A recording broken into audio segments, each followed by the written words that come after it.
Welcome to Math Rats. This is your host, Sammy Jean and Zoe Perez. Today we're going to solve a relay rate problem, but first we need to know what relay rate is. Relay rate is one relay changing in quantity over an amount of time. Suppose y is related to 2x by this equation. This means that if both variables will be changing with respect to time,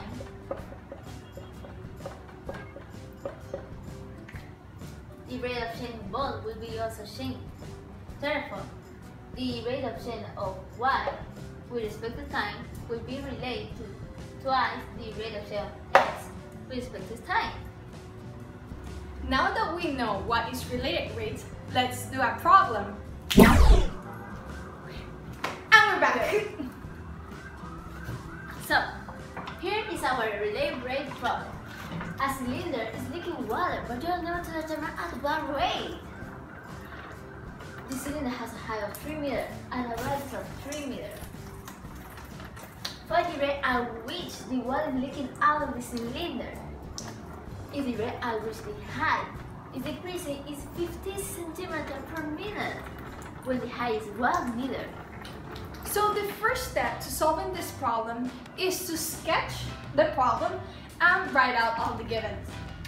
We already, as you can see here, we already have the problem sketched, but we need to find out which are the givens.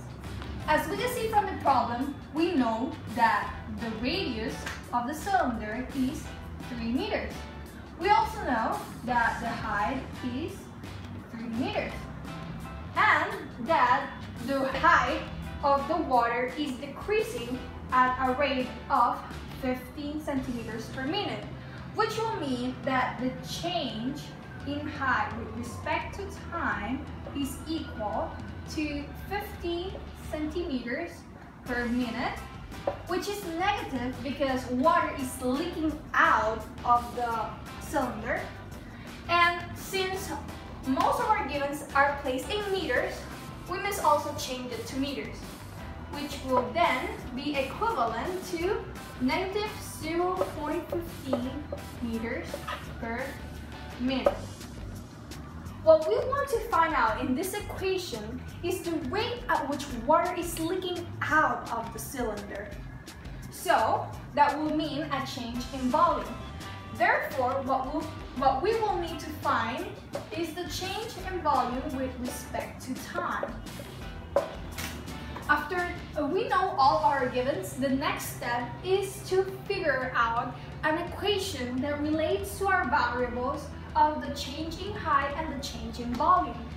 And that equation will be the one of volume of a cylinder, which is volume is equal to pi r squared times height. Surprise! Tip time! So, as we already know, the formula of the volume of the cylinder is pi times r squared times height or length. So, the formula of the area, this is a circle. Of the area of the circle is pi times r squared. So, imagine that we start putting circles on top of circles and circles, we start getting a height. So we only need to multiply the area of a circle times the height that we're getting. Thank you. Now that we know our tip, let's go on to its derivative. After, it's step number 3, in which we must find the derivative of the equation, which will be in turn dv over dt, which is equal to pi r squared times dh over dt. So some of you might be asking, why isn't r squared, the radius, made a derivative, meaning that r squared is equal to 2r? The reason why it's because, as you can see in the cylinder, water is flowing out. But even though water is flowing out, the radius remains the same. Therefore, r is a constant. That means, therefore, it will be multiplying the derivative of the height over dt. now that we have our equation, the next step will be to replace the values. So we have dv over dt, which is what we want to find, pi, times the radius, which is a 3, squared, times the change in height, which is negative 0.15 meters per minute. And we solve for the change in volume, which will in turn give us to 27 pi over 20.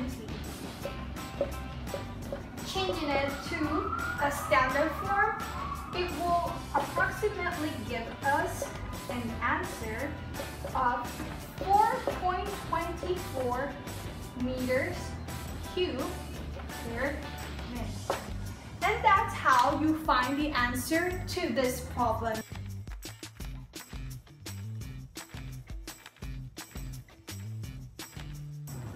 Thanks for watching! Thank you.